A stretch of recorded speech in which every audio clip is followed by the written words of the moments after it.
Welcome back to Prolific Creation Studios. My name is Lucas Zambrano, and today I'll be your instructor. Today we are going to be going over finger warm-up exercises. Just like any sport, whenever you go out to play, you want to make sure that you stretch your hands or arms or your whole body out first. So same idea with piano, since technically we are using our muscles in our hands and our arms, believe it or not, we're going to be stretching those out to make sure that we are ready to go and prepared for whatever piece it is that we want to tackle. So pretty simple. On our website, we do have the list of finger warm-up exercises that we're going to be going through, so that way you can follow along. All right, so make sure you check the link out below, and of course, let's jump into it.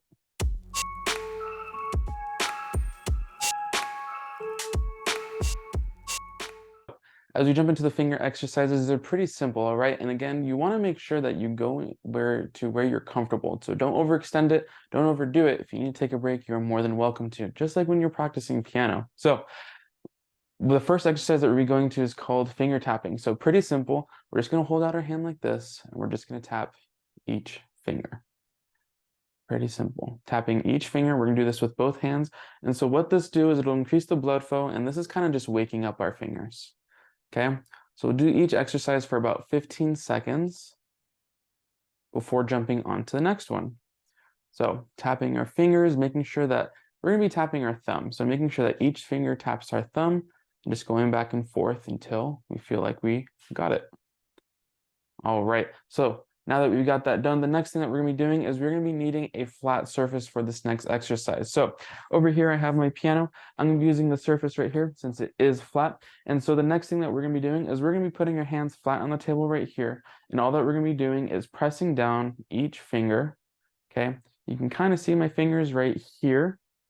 Kind of lifts a little bit every time I press down. This is just to emphasize and show you guys what it is that I'm trying to do. So we're just going to be pressing down on the flat surface for 15 seconds. Okay, and of course, if you have a table where you can put both hands and do this at the same time, you're more than welcome to. Just for the sake of this exercise, I'll just be using my right hand. All right, so now that we've got those 15 seconds, let's move on to the next exercise. So our next exercise, we're going to be holding up our hand with our fingers extended, and then all we're going to do is just close it like this, okay? So for this one, I'll go ahead and use both hands. So opening and closing my hands. Now, you might be able to hear it, you might not, but my fingers are popping. And if it does, that's okay. You're not doing anything wrong. All right, 15 seconds. And we are done. All right, so now that we've gone through our first three exercises, the next one we're going to be doing is called a finger flexor stretch. All right, so for this one, pretty simple. We're just going to be holding our hands out like this, and I'll hold it out to the side like this. All we're going to be doing is just gently extending our fingers back like this. So you might feel it right here, okay? You might be able to feel it right here, and that's okay. Again, you want to go to where you're comfortable. You don't want to overdo it. You don't want to do it to where it's uncomfortable. Just nice and extend it out like this. Slowly just do each finger, gently pulling it back. You should be able to feel it all right here. Okay, I'll do this hand.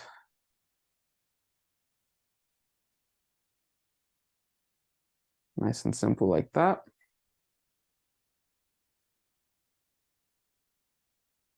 All right, good job. All right, how do you feel so far? All right, right now I can feel all right here from everything that we stretched, all right here along my arm, and of course our wrist right here. So the next one that we're going to be doing is going to be a finger roll. So for this exercise, you will be needing a flat surface again. Again, I'll use my piano right over here. So I have my flat surface, and so what you're going to be doing is you want to roll your fingers from, this one you're going to be doing palm up. All right, so notice the back of my hand is on the flat surface, my palm is facing up, and so it's going to be palm up. And now for this one, you're just going to want to be touching the base of your hand. So that's all you're doing, touching the base of your hand, going from your pinky all the way to your thumb. Again, note, right, we're going to be doing this for 15 seconds, just like every other exercise. You should be able to feel it all right here, all amongst your forearm right here. Okay, so 15 seconds, 15 seconds. And again, if you have a flat surface enough to do this with both hands, you're more than welcome to. You can even do it in the air.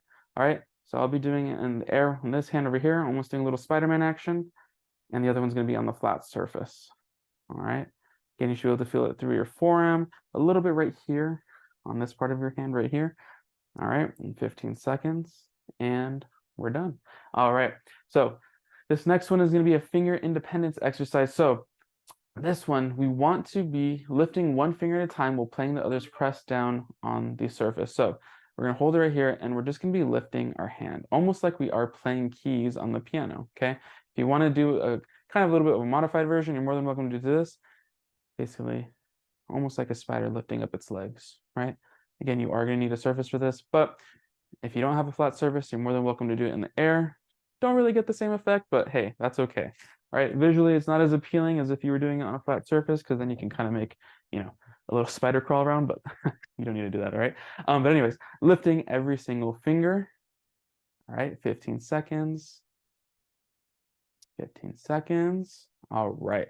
And again, this one you should feel more right here, more on the knuckle right here. I don't know what this part of the hand is called. Let me know in the comments, but this part right here is where you should be able to feel it more and a little bit right here if you're doing it correctly, all right? And that's not saying if you don't feel it right there that you're doing it incorrectly, all right? I'm just saying if you are doing it in a way that, you're extending it in a comfortable place to a comfortable position, you should be able to feel it right here, all right? So now that our 15 seconds are up, this next one is just going to be a finger press and hold, all right?